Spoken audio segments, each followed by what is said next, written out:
Winning isn't about trophies or recognition. It's about the grind, the setbacks, the pain. It's about the obstacles that shape you. I know a lot about winning, not because I've always won, but because I've lost a lot. Everyone wants to win, but to truly understand victory, you have to first understand loss. You're going to lose more than you win. But the real question is, what do you gain from those losses? I've trained legends, Michael Jordan, Kobe Bryant, Charles Barkley, Dwayne Wade. I know what winning looks like, not just in moments, but sustained over time. And when you get a taste of it, your mindset has to shift. You've experienced something rare. The question becomes, are you willing to go through the grind again?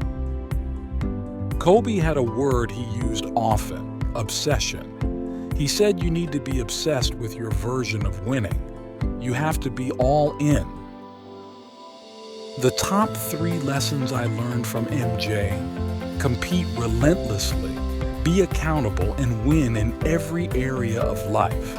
Not just in the arena, win in your business, your personal life, your relationships. Others win because you show them what it means to win. It's not about playing ball like MJ or Dwayne.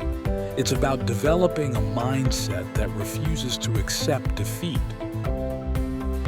When you fail, your emotions look for excuses, but your mind, it should make you stronger. Kobe's first playoff series, he shot 4 or 5 straight air balls. He could have come back making excuses, but he didn't. He owned it. He said, "That's on me." And then he went out and proved he could overcome it. Everyone else doubted him, but he didn't doubt himself. People told MJ he wouldn't make it at North Carolina, that he didn't belong. But he wasn't trying to prove anyone wrong. He was proving to himself that he belonged. You can have fear, but you can't afford to have doubt. You're standing in front of an opportunity. When you realize that, you approach the game differently. I dropped out of high school and started speaking at 16. I picked up a mic, and when I got off that stage, I knew I could do this. So if you've got an opportunity, why give 70 or 80%? Why not give 120? You can't control how your body feels or whether the shot goes in, but you can control your effort. You can always control your grind. You can give everything you have every single day. Don't get cocky. Don't rely on talent alone. Some people think because they're gifted, the road will just open up for them. Listen, yes, you're gifted, but stay humble. Pride comes before the fall. You may have the potential, but you don't have it yet. Talent gets you in the door. Willpower keeps you there. Skill is what you're born with. Will is what you develop. If you want to go to the next level and stay there, you need both. You have to compete every time you step on the floor. I'm a high school dropout. My dad wasn't around, but I discovered my gift. And once I realized that gift could make room for me, that it could feed my kids and their kids, I committed. From this day forward, play your best game every single time. I know it's cold, but do you have the courage to step into the unknown? I'm asking you to disappear for 30 days. That's 720 hours dedicated to building your future. Wherever your focus goes, your energy flows. But right now, you're wasting energy on Netflix, on distractions, on entertainment that doesn't serve your destiny. Can you walk away from all of it? You've survived your hardest days. You've lived through trauma, But how tired are you of being stuck? How badly do you want change? What are you willing to let go of? What are you willing to sacrifice? Everyone wants the praise, but no one wants the pain. Everyone wants the success, but no one wants to sacrifice. Can you say no to what's been hurting you? Say no to the fake supporters? The people who disappear the moment you start to rise? Why are you here, and what are you going to do about it? You have a destiny. You've got tables to sit at, rooms to walk into, people to meet. But are you bold enough to take 30 days and write down what's been killing your progress? Just 1 month, 720 hours, who could you become? You've got one life, rain, snow, or shine. The time is now. If you want to grow, become a master at pattern recognition. Why is Amazon dominating? Because it recognized the pattern. Convenience wins. Why does Tom Brady defy time? Because he sees what no one else sees. Learn the patterns, then use them, and eventually create them. It's like learning the piano. At first you play someone else's music. Eventually you make your own. Anybody can learn anything if it matters enough to them.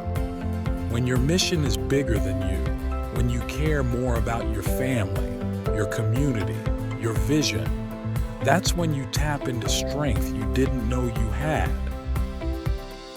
We'll break down big things into simple actions. Start small, build momentum. Day 1, day 2, day 3. What once felt hard becomes second nature. I'm not settling for a life without passion. There's too much to learn, too much to give. I'm wired to grow. And when you live that way, you're alive, no matter what you choose to do. After COVID, people stopped dreaming. They stopped hoping. No more resolutions because they never follow through. But worse than that, they've accepted learned helplessness. They think their problems are permanent. They think because their finances or relationship are a mess, their whole life is done. It's not. You need a new perspective, but you won't get it just by thinking. You've got to move, shift your body, shift your focus, change your energy. Get into a higher state and you'll remember who you really are. There's a Batman episode where he gets amnesia and ends up trapped, weak and lost. But once he remembers he's Batman, everything changes. It's a cartoon, sure, but the message is real. Remember who you are.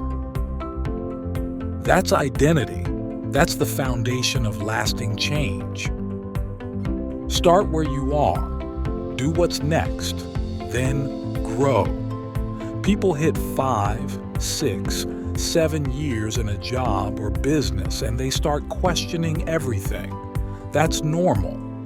You either change direction and feel renewed, or you commit deeper and become stronger. Growth is the key. Without it, even the most successful person becomes miserable.